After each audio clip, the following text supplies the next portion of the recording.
And there are a number of countries that responded and volunteered, therefore, to be among those that would establish this rapid response kind of force. And they've met from a number of times since the last summit, and they've discussed the matter and came up with very concrete proposals. And therefore, they had an opportunity to meet here to finalize that. South Africa cannot be one of those countries. As you know, we have been playing a very serious role in terms of peacekeeping, as well as every other issue that has come in the continent in terms of us ensuring that we need a peaceful kind of a continent, and that if there are pockets of problems in the continent, no country within the continent that can say it is at peace with itself when there are problems. And therefore South Africa is part of those countries.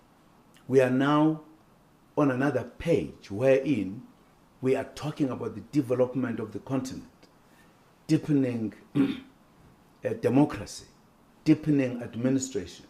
Hence the peer review mechanism that has been established in the process, with many countries joining in to be peer reviewed by the countries, is a unique instrument or mechanism in the world wherein countries subject themselves to be peer reviewed. That is part of the reason we can today say enough is enough, that we should relate to any other continent as a kind of an inferior continent. That's part of the process.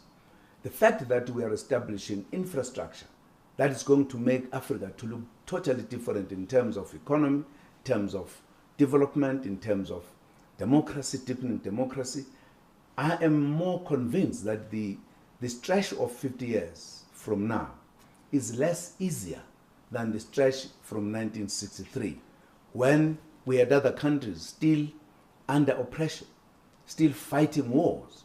Now all we have is how do we develop the continent. So that's why we're optimistic. That's why I believe in 50 years we would have solved many of these problems. This continent will be at peace with itself.